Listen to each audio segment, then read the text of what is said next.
आज संसद में प्रधानमंत्री नरेंद्र मोदी का भाषण हुआ।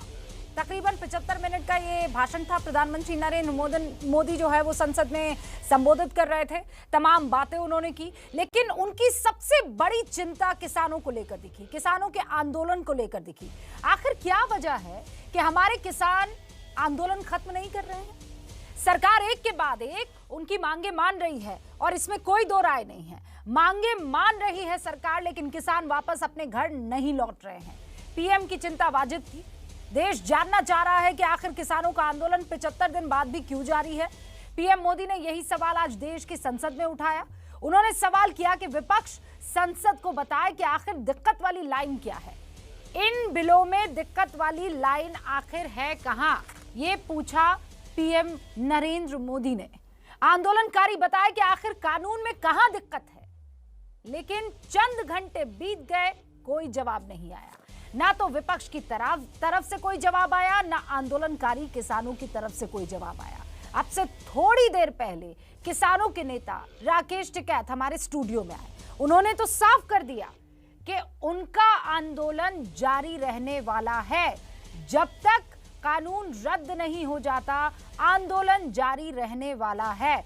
तो मैं आज इसी मुद्दे पर डिबेट करने वाली हूं कि आखिर कानून पर जो घमासान है, क्या पीएम की अपील के बाद उस घमासान का कोई समाधान निकलेगा? किसान अपने आंदोलन को खत्म करेंगे? आप पहले ये रिपोर्ट देखिए और उसके बाद वो 5 सवाल जिस पर होगी आज की हुंकार। आप आंदोलन को खत्म कीजिए।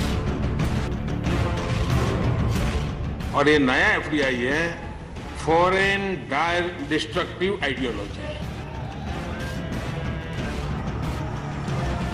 मोदी है, मौका लीजिए। एमएसपी है, एमएसपी था, एमएसपी रहेगा। 75 दिन से चल रहे किसान आंदोलन को खत्म करने के लिए आज खुद पीएम मोदी ने पहल की। राज्यसभा में राष्ट्रपति के अभिभाषण पर धन्यवाद प्रस्ताव का जवाब देते हुए पीएम मोदी ने किसानों से अपना आंदोलन खत्म करने की अपील की। किसानों से बातचीत कर रहे हैं, लगातार मीटिंगें हो रही हैं और अभी तक कोई तनाव पैदा नहीं हुआ है। एक दूसरे की बात को समझने का, समझाने का प्रयास चल रहा है और हम लगातार आंदोलन से जुड़े लोगों से प्रार्थना करते हैं कि आप आंदोलन करना आपका हक है, लेकिन इस प्रकार से बुजुर्ग लोग वहां बैठे, ये ठीक नहीं है। आप उनको सबको ले जाइए, आप आंदोलन को खत्म कीजिए। आगे बढ़ने के लिए मिल बैठ करके चर्चा करेंगे, रास्ता खुले है। किसानों से घर लौट जाने की अपील के अलावा पीएम ने आंदोलन के नाम पर फैलाए जा रहे झूठ पर भी प्रहार किया। श्रमजीवी, बुद्धिजीवी, ये सारे शब्दों से परिचित हैं, लेकिन मैं देख रहा हूं कि पिछले कुछ समय से इस देश में एक नई जमात पैदा हुई है, एक नई बिरादरी सामने आई है और वो है आंदोलन जीवी। ये जमात आप देखोगे, वकीलों का आंदोलन है वो वहां नजर आएंगे, स्टूडेंट का आंदोलन है वो वहां नजर आएंगे, मजदूर का आंदोलन है वो वहां नजर आएंगे, कभी पर्दे के पीछे, कभी पर्दे के आगे। एक पूरी टोली है जी जो आंदोलन जीवी है। ऐसे लोगों को पहचानने की बहुत आवश्यकता है। ये सारे आंदोलन जीवी परजीवी होते हैं। हमारे खास करके पंजाब के, खास करके सिख भाइयों के दिमाग में गलत चीजें भरने में लगे हैं। ये देश हर सिख के लिए गर्व करता है। देश के लिए क्या कुछ नहीं किया इन्होंने, उनका जितना हम आदर करें उतना कम है। गुरुओं की महान परंपरा को, और मेरा भाग्य रहा है मुझे पंजाब की रोटी खाने का अवसर मिला है। मैं जिंदगी में बहुत महत्वपूर्ण वर्ष पंजाब में बिताए हैं, इसलिए मुझे मालूम है। और इसलिए जो भाषा उनके लिए कुछ लोग बोलते हैं, उनको गुमराह करने के जो लोग प्रयास करते हैं, इससे कभी देश का भला नहीं होगा। एक नया मैं चीज देख रहा हूं, देश प्रगति कर रहा है, हम एफडीआई की बात कर रहे हैं, फॉरेन डायरेक्ट इन्वेस्टमेंट, लेकिन मैं देख रहा हूं इन दिनों एक नया एफडीआई मैदान में आया है। ये नए एफडीआई से देश को बचाना है जी। एफडीआई चाहिए, फॉरेन डायरेक्ट इन्वेस्टमेंट, लेकिन ये जो नया एफडीआई नजर का आ रहा है ये नए एफडीआई से जरूर बचना होगा और ये नया एफडीआई है फॉरेन डिस्ट्रक्टिव आइडियोलॉजी। लेकिन प्रधानमंत्री की अपील के बाद भी ना तो किसान मान रहे हैं ना ही विपक्ष। समस्या ही काट दो, बिल्लू को वापसी ले लो, अपना निपट जाएगा और एमएसपी पे कानून बनेगा। कहाँ है पॉलिटिक्स वाले तो है ही नहीं, यहाँ से कहाँ है पॉलिटिक्स वाले को दिखाओ नहीं का। वो सुनना नहीं चाहते। अगर कोई बात सुने तो हम कुछ बोल सकते हैं और चर्चा के लिए भी वहाँ मौका नहीं है। अपनी बात बोलना, कर को चलना, दूसरों के सुनना नहीं, तो ये ऐसी बात होगी। यानी समाधान अभी भी दूर है। देखिए, सवाल मोदी का, अमित शाह का, टिकैत का, दर्शन पाल का, योगेंद्र यादव का नहीं है। सवाल देश का है, भारत का है, भारत के लोगों का है, भारत के किसानों का है। सरकार पर आरोप ये लग रहा है कि वो किसानों का हित नहीं देख रही है, उनके हित की बात नहीं सोच रही है। मोदी सरकार 2 साल तक इसे होल्ड करने के लिए तैयार है। अब जरा इसे राजनीतिक नजरिए से देखिए। 2 साल होल्ड करना यानी 2023 तक होल्ड करना, यानी 2024 के नजदीक तक होल्ड करना। अब जरा किसानों की सोचिए, इस देश में कितने किसान हैं, कितने वोटर हैं? उनकी संख्या इतनी ज्यादा है कि सरकार बन भी जाए और बिगड़ भी जाए। ऐसे में कोई सरकार किसान से जानबूझकर पंगा क्यों लेगी, बताइए? मोदी सरकार ऐसा क्यों करना चाहेगी? अभी अगले साल यूपी में चुनाव है, फिर लोकसभा चुनाव है, सरकार किसानों से पंगा क्यों लेगी? उससे भी बड़ी बात यह है कि किसानों के नाम पर जो आंदोलन है वो सिलेक्टिव है, देश के कुछ हिस्सों में ही हो रहा है, कुछ हिस्सों में।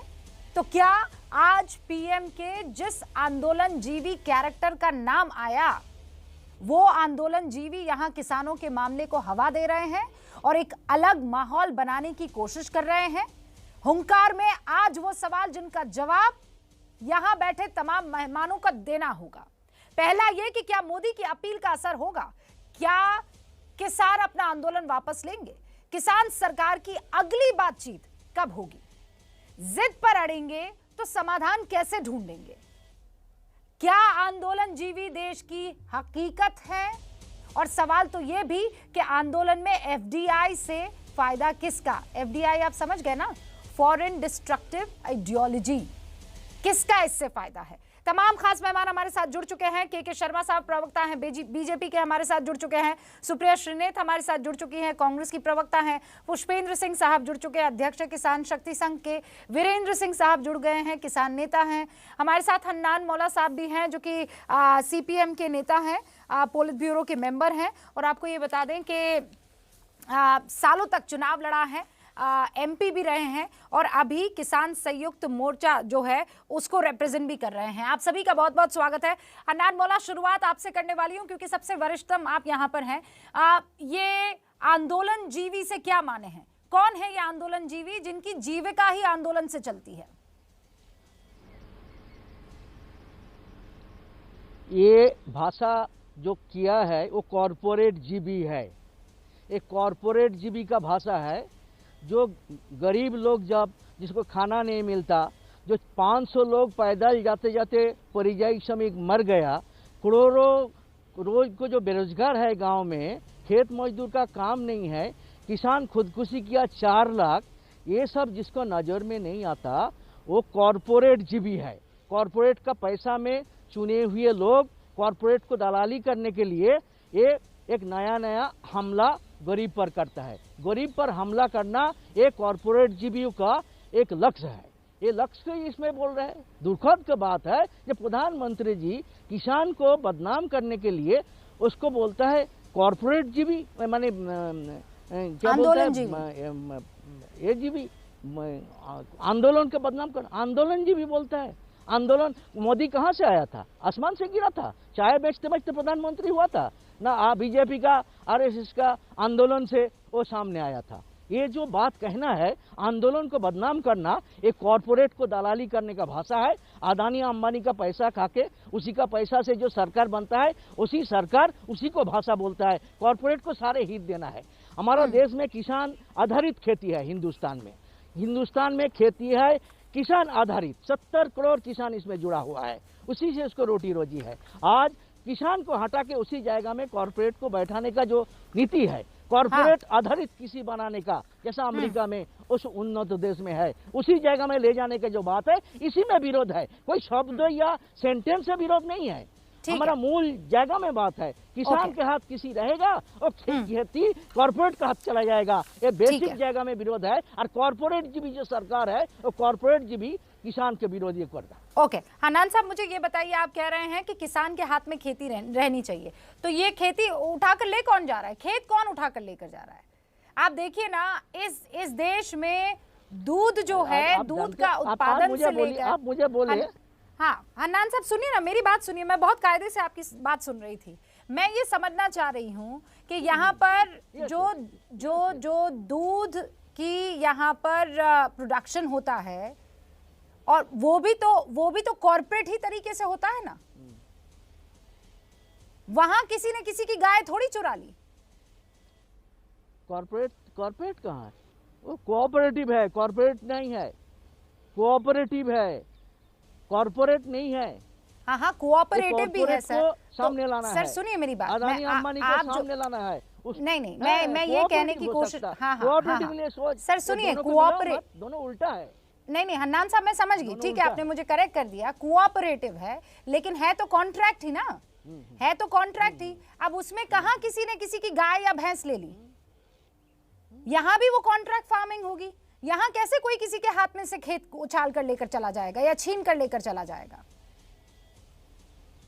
नहीं, ये कॉन्ट्रैक्ट फार्मिंग जब चालू हो, धीरे धीरे किसान का जो प्रॉब्लम होता है, एक साल अंतर उसका फसल बर्बाद होता है, किसान का फसल का दाम नहीं मिल रहा है, कर्जा के वजह से 4 लाख खुदकुशी किया है, रोज भगवान खुदकुशी कर रहा है।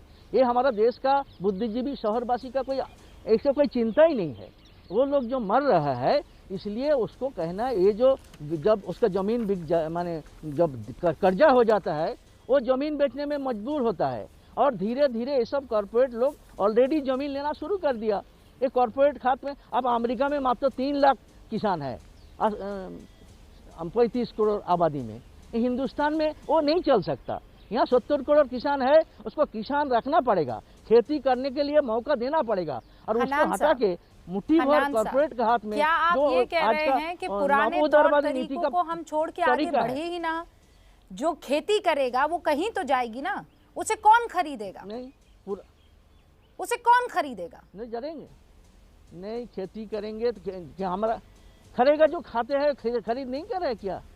आसमान में खाना गिरता है, हम पैदा करते हैं। अरे सर, वो जाकर कोई मंडी में थोड़ी बेचने लगता है, पैदा करता है, वो विक्रेता थोड़ी बन जाता है। मैं कह रही हूँ किसान को कोई एक जगह होगी जहां पर वो जाकर बेचेगा, जहां अच्छा दाम मिलेगा वहां पर वो अपनी फसल को बेच देगा। हन्नान मौला साहब, है ना?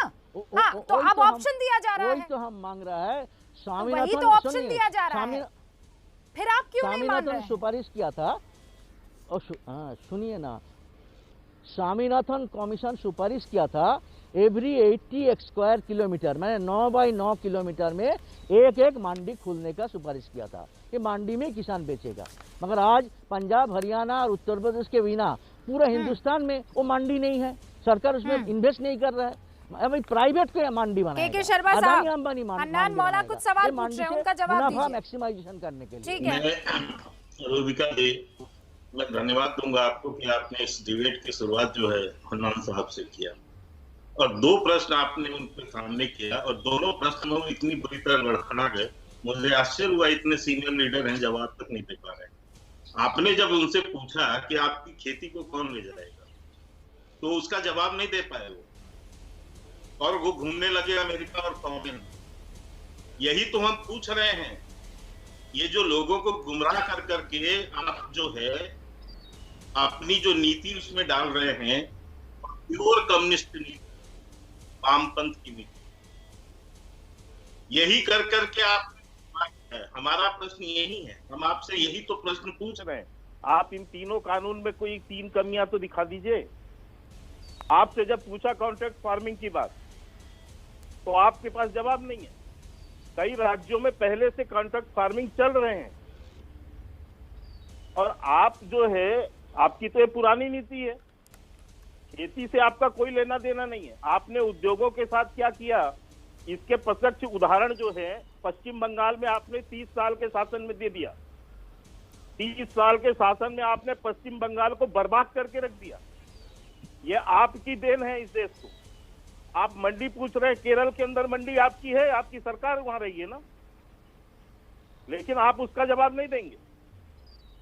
इसीलिए बार बार कहा जा रहा है कि ये जो आंदोलन जीवी लोग हैं, जिनको इस देश की जो है समृद्धि से, यहाँ की गरीबी को खत्म करने से कोई लेना देना नहीं है।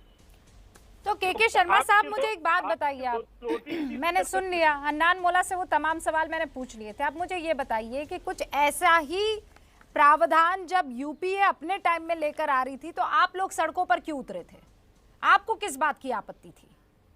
नहीं, किस बात का प्रावधान रूबिका जी? ये ही एपीएमसी एक्ट को लेकर, एमएसपी को लेकर तमाम तरीके के जो प्रावधान लेकर आ रहे थे, बिल बनाने की जो उनकी सोच थी, किसानों के लिए ऑप्शंस जो लाने की सोच थी, उसको बिल में तब्दील करने की सोच थी, आप लोग उसका क्यों विरोध कर रहे थे फिर? हमने कहां पर विरोध किया है? आप मुझे उदाहरण बताइए वो कि कहां पर हम सड़क पे उतरे और इसका अरुण जेटली, मनमोहन की सरकार, मनमोहन जी की सरकार के टाइम में आप के शर्मा साहब कहाँ थे मुझे नहीं मालूम है, लेकिन सुषमा स्वराज से लेकर अरुण जेटली से लेकर तमाम आपके दिग्गज नेता सड़कों पर थे। मुझे ये बताइए आपको तब क्या दिक्कत थी? नहीं, मुझे एक चीज बताइए आप कि वो इशू इस तरह के कानून को लेकर था क्या? हाँ, मुझे बताइए किसको लेकर था? मैं आपको बता, तो मुझे बताइए आपका विरोध किस चीज को लेकर था? क्योंकि कुछ इसी तरीके का बिल जो है वो यूपीए की सरकार भी लाने वाली थी, तो आप लोग क्यों आपत्ति कर रहे थे? नहीं, आप लेकर आते ना साहब, हमने कहाँ मना किया? हम तो कह रहे हैं, आपने तो कांग्रेस ने बकायदा इनके कृषि तो आप ये मान रहे हैं ना कि आप सिर्फ विरोध के लिए विरोध कर रहे थे तब? नहीं, सुनिए, उसके इशू अलग हैं। अभी कैसे? जो विरोध इशू समझाइए मुझे, क्या अलग थे इशू? मैं इसलिए कह रहा हूँ उसको कि उस समय मंडियों का ये इस तरह से अलग से मंडी खोलने की बात नहीं हुई थी। एपीएमसी एक्ट को हटाने की संशोधन इन्होंने बाद में रिपील करने की बात की। उस समय संशोधन की बात आई थी, संशोधन पे हमने ये कहा था कि आप उस पर चर्चा करके संशोधन की भी बात करें, आप मंडियों को स्ट्रेंथ करें, और इसी सारे विषयों को लेकर हमने उस समय जो ये जो बयान आप बता रहे हैं जेटली साहब के, सुषमा जी के, ये सारे इसकी बहुत सारी इसमें चर्चाएं हुई रूपिका जी, लेकिन मैं उस विषय को नहीं कह रहा। हम ये कह रहे हैं कि आप लेकर आने वाले थे, हम उसको आप नहीं लाए, हम उसको लेकर आए और उसमें अच्छे संशोधन के साथ में लाए, और उसके साथ हमने बाकायदा किसानों के हितों का पूरा ध्यान रखा है। फिर भी हम ये कह रहे हैं कि आपको किसी प्रकार के और उसमें सुझाव की लगता है तो आप सुझाव दे दीजिए, हम उस सुझाव को मानने को भी तैयार हैं। हमने किसानों से सुप्रिया श्रीनेत, ठीक है, के शर्मा साहब, आप ये के शर्मा साहब, ये तो मैंने अपनी शुरुआत में कह दिया है, जो है वो डंके की चोट पर कहती हूँ। मैं ये बात मानती हूं कि सरकार किसानों के आंदोलन में अपने आप को बेंड करने को तैयार है, अपने आप को चेंज करने को तैयार है, लेकिन 3 कानूनों को वापस लेने को तैयार नहीं है, पीरियड। ये बात मेरे समझ में आती है। सुप्रिया श्रीनेत, आप लोगों में वो इच्छा शक्ति नहीं थी क्योंकि लेफ्ट उस वक्त आपके साथ थी, आपको इस बात का खौफ था कि इन लोगों का साथ छूट जाएगा, वरना चाह तो आप भी यही रहे थे जो आज मोदी ने कर दिखाया।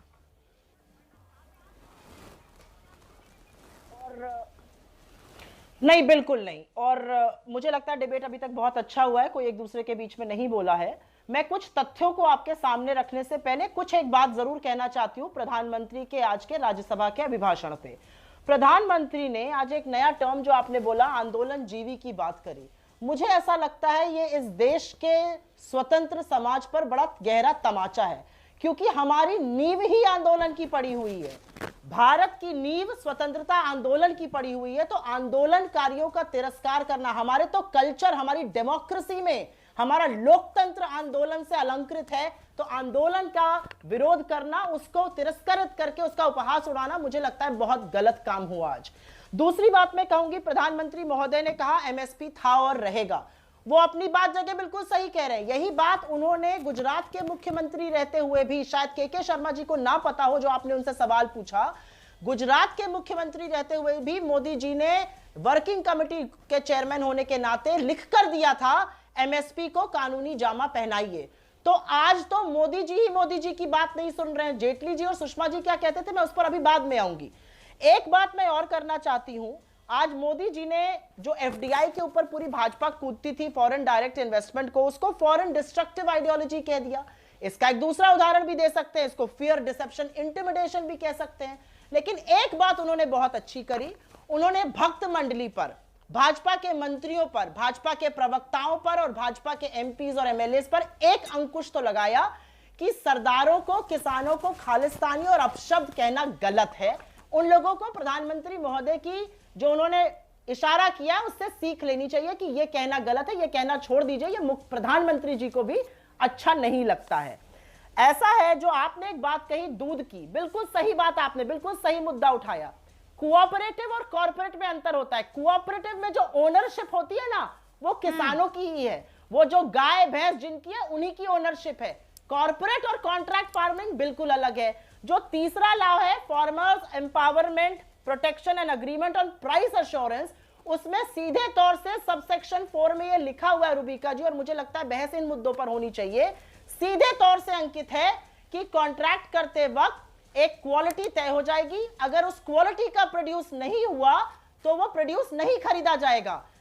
एग्रीकल्चर, कृषि एक ऐसी चीज है जो मौसम पे निर्धारित करता है। आपने कहा अन्न का दाना इतना बड़ा होना चाहिए, बारिश पड़ गए, ओले पड़ गए, नहीं हुआ।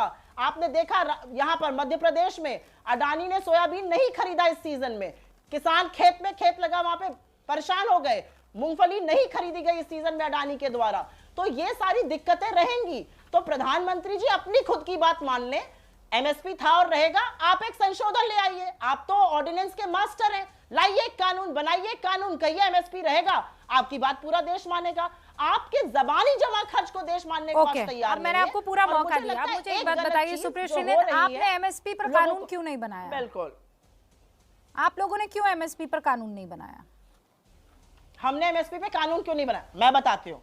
हाँ, इसलिए नहीं बनाया क्योंकि हमारे यहाँ कभी एपीएमसी को खत्म करने की बात ही नहीं थी। जो दुष्प्रचार किया जाता है वो ये नहीं जानते कि 42,000 agriculture produce market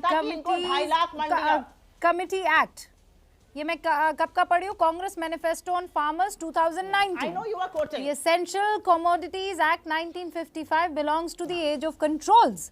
Congress promises to replace the act by an enabling law that can be invoked only in the case of emergency.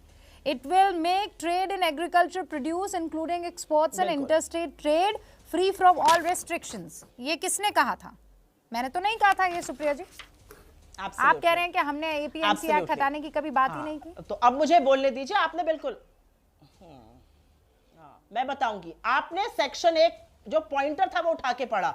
Agriculture पर अगर पूरा आप घोषणा पत्र पढ़िए, उसमें पूरा तरह से दिया हुआ है कि हम छोटे कस्बों में और बड़े गांवों तक में मंडी बनाएंगे, और जब 42,000 मंडियां बढ़ के 2.5 लाख मंडियां हो जाएंगी तो हम एपीएमसी में संशोधन करने की स्थिति में होंगे। आप फाइनल चीज पढ़ रही हैं, यही दुष्प्रचार भाजपा कर रही है। ये फाइनल चीज नहीं है, ये मैंने आपके मैनिफेस्टो से उठाई है। तो आपको ये सब कहने की जरूरत क्या थी कि Congress will repeal APMC act? तो मैनिफेस्टो आपको कहने की जरूरत ही क्या थी? Why will you repeal?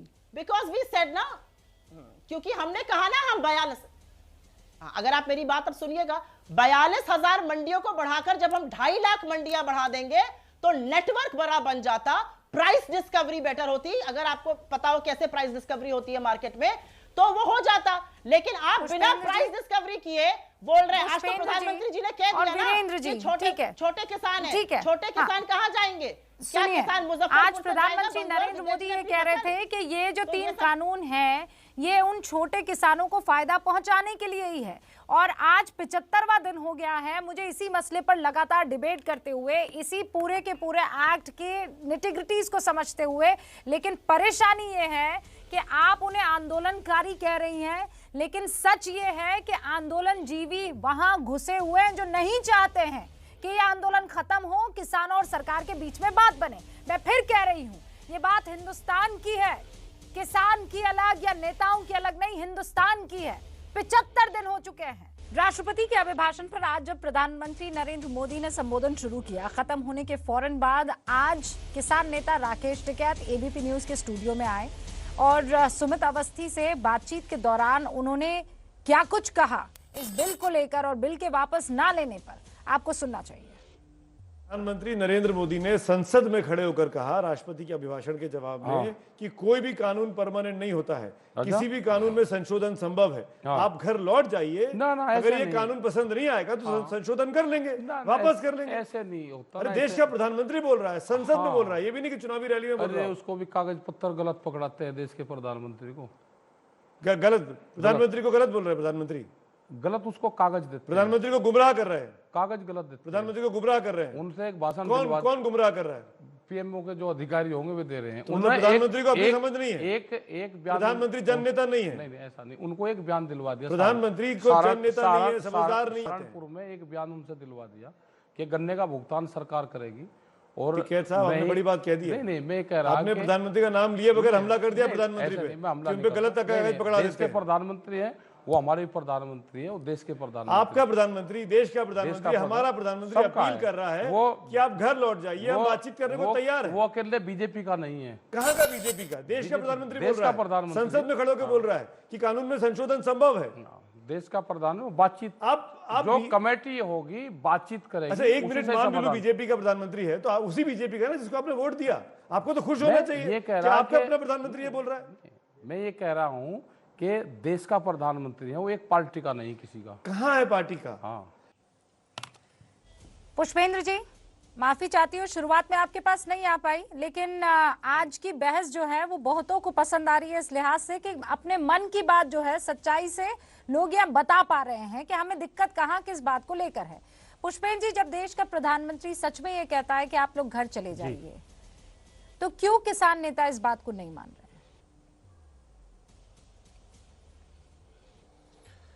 देखिए रूबिका जी, दो मुख्य मांगे थी इस सारे आंदोलन की। एक ये थी कि एमएसपी की लीगल गारंटी दी जाए। उसका अर्थ मैं आपके दर्शकों के लिए बता दूं, प्रधानमंत्री जी ने जो आज बयान दिया है संसद में, वो ये कहा है कि एमएसपी थी, है और आगे भी रहेगी। ये दो अलग अलग व्यवस्थाएं हैं। पहली व्यवस्था जो मंडी की व्यवस्था है, जिसमें एमएसपी 23 फसलों की डिक्लेयर तो होती है, लेकिन गेहूं और धान के अलावा कोई खास ज्यादा परचेज किसी और चीज की नहीं होती है। चलो कागजों में ही सही, आपने कहा कि उसमें लागू रहेगी, ये उसकी बात कर रहे हैं, लागू रहेगी। जो दूसरी व्यवस्था है, मंडी से बाहर जो खरीद परचेज होती है, किसानों की डिमांड ये है कि दूसरे में भी आप एमएसपी लागू कर दीजिए। आप जो जितनी खरीद करते हैं वो खरीद करते रहिए। वो बात हमने आपकी मान ली, आपको धन्यवाद दे दिया। दूसरी व्यवस्था जो प्राइवेट सेक्टर खरीदता है एमएसपी की 23 फसलों को, उसमें मैंने बार बार सारा गणित बताया है कि टोटल वैल्यू 10 लाख करोड़ रुपए की है, उसमें से 3.5 लाख करोड़ रुपए का माल ही एमएसपी की फसलों का प्राइवेट सेक्टर खरीदता है। यदि उसको वो एमएसपी पे खरीदने लगे तो 40-50 हजार करोड़ रुपया अतिरिक्त किसानों को देना पड़ेगा प्राइवेट सेक्टर द्वारा, सरकार द्वारा नहीं। सरकार के ऊपर अतिरिक्त इसमें कोई बोझ नहीं पड़ना है, तो इसकी एक घोषणा कर देते। बाकी जहां तक कानून है, कानून में कुछ संशोधन के साथ यदि हम एमएसपी वाली बात को मान लेते हैं, लीगल गारंटी बना देते हैं, तो आसानी से समझाया जा सकता था। ये मेरा स्टैंड रहा है कंसिस्टेंटली। और चुनी हुई सरकार है, देश के प्रधानमंत्री हैं, उनकी बात पे विश्वास ना करने का कोई बात ही नहीं है। ओके वीरेन जी। जी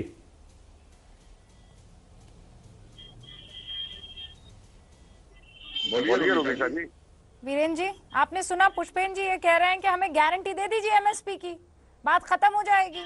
अभी इस देश में 6% ही एमएसपी पर खरीद होती है, बाकी सबकी करवा दीजिए, फिर कोई दिक्कत ही नहीं रहेगी। फिर जो कॉर्पोरेट घराने हैं वो उससे नीचे खरीद ही नहीं पाएंगे, बात खत्म। रूबिका जी, ये तो आंकड़ों का जाल है। मैं तो सीधा खेती करने वाला, मुझे आंकड़ों का जाल है पता नहीं, मुझे तो मोटी मोटी बात पता है। 2013 से पंजाब में ये शोर मचा रहे बहुत। 2013 से पंजाब में कॉन्ट्रैक्ट लॉ है, उसे तो कोई मना नहीं कर रहा। ये जून में कानून पास हुआ, 26 नवंबर को यूपी के किसान गए गाजीपुर बॉर्डर पे। 5 महीने क्या था भाई, क्या काला नहीं दिखाई दे रहा, चश्मा कोई और तरह का लग गया नवंबर में आके। ये इनके खुद के एक्ट कुछ और पैदा करें, ये कहीं और काम हो रहा है, किसी और की सलाह है, किसी और का मशवरा। ये आंकड़ों के जाल तो रूबिका जी हमें आते नहीं। हमें तो सीधी बात है कि भाई अपनी फसल गिरो, अपना भाव लो, जो सरकार का प्रोविजन है। देश का प्रधानमंत्री वो मेरा रिश्तेदार नहीं, वो सबका रिश्तेदार है। देश का प्रधानमंत्री बहुत बड़ी चीज है। देश का प्रधानमंत्री अगर कोई वादा कर रहा है उसकी बात मानने को जिद क्या है, जिद क्यों है, एक बात पर अड़े हुए क्यों है, ये इन्होंने गियर क्यों फंसा रखा है, टेप क्यों फंसा रखी है, बार बार एक ही बात पर क्यों आवे हैं।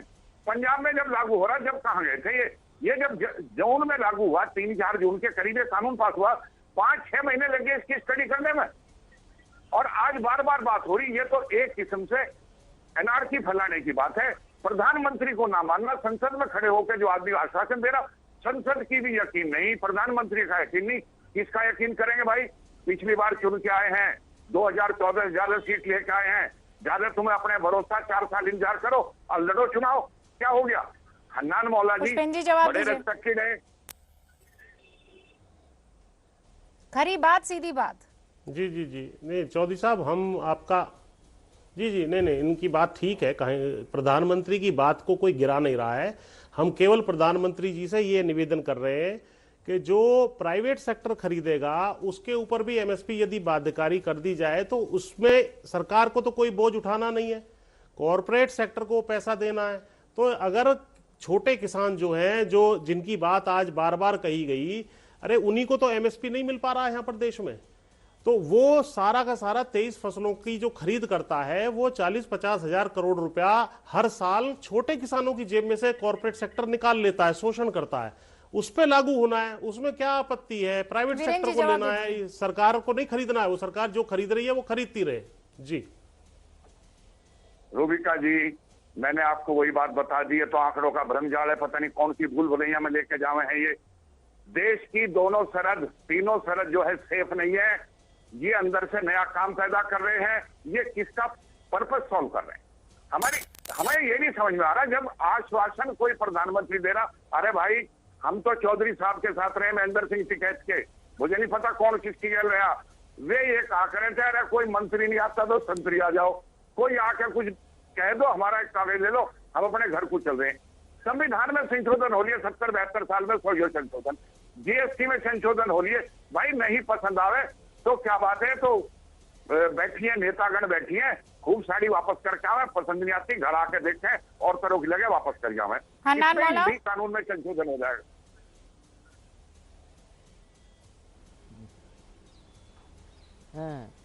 चौधरी साहब जो बोला, आपको बताया वापस लेना तो हिंदुस्तान में, सुनिए, हमारा देश में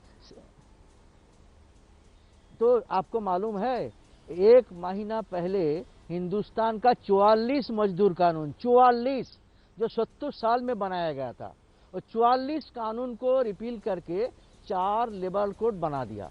और 44 कानून में मजदूर के पक्ष में जितना सुविधा था, काम का घंटा, नौकरी, तनख्वाह, सब निकाल दिया। और ये मजदूर कोड बना दिया जो असल में कंपनी कोड है, उसमें 12 घंटा काम करना पड़ेगा 8 का जगह में, उसका छुट्टी है, उसके यूनियन रजिस्ट्रेशन है, जब भी कंपनी चाहे कारखाना बंद करेंगे, ये सब उसमें डाल दिया। तो जब 44 कानून 1 घंटे में रिपील कर सकता मजदूर का, कुछ मालिक को हिफाजत करने के लिए 70 करोड़ मजदूर किसान के लिए एक कानून क्यों नहीं कर सकता? इसका कोई जवाब नहीं है। हन्नान साहब, आपने दोनों फैक्ट्स को बहुत ज्यादा ट्विस्ट नहीं कर दिया है। उसे लेबर रिफॉर्म्स कहती है पूरी दुनिया, और आप ये कह रहे हैं कि वो रिपील करके, तो ये क्यों नहीं रिपील कर सकते? अरे लेबर रिफॉर्म्स तो लेबरर्स के बेहतरी के लिए किए गए ना, पूरी दुनिया आगे बढ़ रही है। हन्नान साहब, आप कहाँ पीछे की तरफ जा रहे हैं? लेबर आप जाने, लेबर मर रहा है, खुदकुशी करेगा, सारे तनख्वाह कम हो जाएगा, काम कम हो जाएगा, सब कुछ छीन लेगा और मालिक लूटेगा। ये लुटेरा का पक्ष में जो काम कर रहा है, ये लुटेरा का पक्ष में काम कर रहा है। के शर्मा लुटेरे के पक्ष में काम कर रहे हैं, सीधा आरोप आप। 6% नहीं, ये तो रूबिका जी, ये तो फिलहाल जब इन्होंने जब इनकी राजनीतिक जमीनें समाप्त हो गई हैं, तब इस तरह के देश भर में गुमराह करना, आपने जिनको देखा होगा सीए आंदोलन के समय भी यही लोग हैं, इन्हीं लोगों के द्वारा इस तरह के गुमराह की जो बातें की जाती हैं। लेकिन इसमें एक आपके डिबेट में पुष्पेंद्र जी ने एक अच्छी बात की। पुष्पेंद्र जी ने एमएसपी पर आए। मैं पुष्पेंद्र जी पहले भी आपके साथ इसी विषय पर डिबेट में रहा हूं, और उस समय भी मैंने आपसे एक बार निवेदन किया। मैंने कहा आप एमएसपी की बात करते हैं, अच्छी बात, एमएसपी पे चर्चा होनी चाहिए, लेकिन इससे इन 3 बिलों का क्या लेना देना?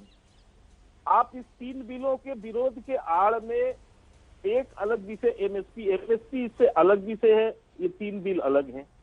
तो आप इन 3 बिलों के पीछे क्यों हैं? इस 3 बिलों को लेकर जो हठधर्मिता क्यों है? बार बार सरकार, आंदोलन जब शुरू हो रहा था, बहुत समय भी बार बार ये कहा गया कि भाई ठीक है, किसान भाइयों की हम बात सुन रहे हैं। आप ही लोगों ने कहा कि सरकार 2 कदम आगे बढ़े, हम 4 कदम आगे बढ़े।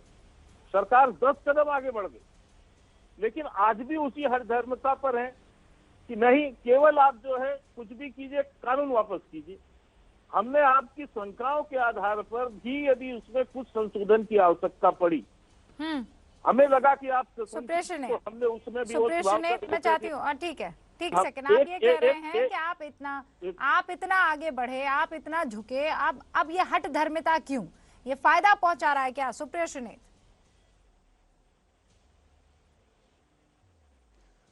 अगर ये हट धर्मिता किसानों की कह रहे हैं तो राज धर्म को छोड़कर राज हट सरकार क्यों कर रही है? आप क्यों तुले हुए हैं? 180 किसानों की मौत हो चुकी है, कितने लोगों की और मौत हो जानी चाहिए? थोड़ा दुख ये भी होता है कि प्रधानमंत्री जी आज एक संवेदना का शब्द बोल देते, श्रद्धांजलि अर्पित कर देते, कुछ कह देते इन किसानों के लिए, लेकिन ऐसा नहीं हुआ।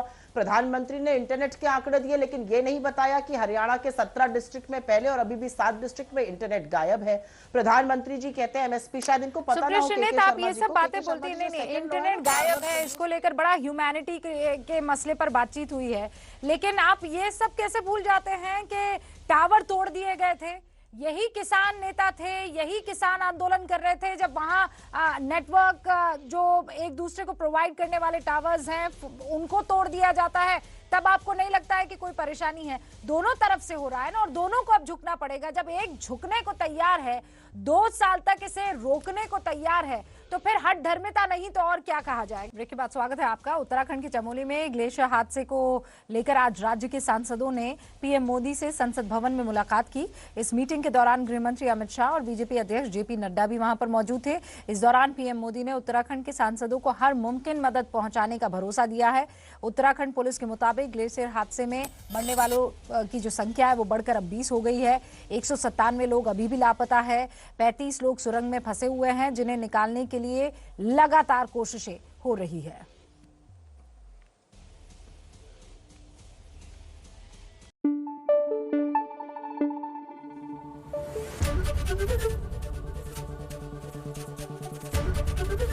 एबीपी न्यूज आपको रखे आगे।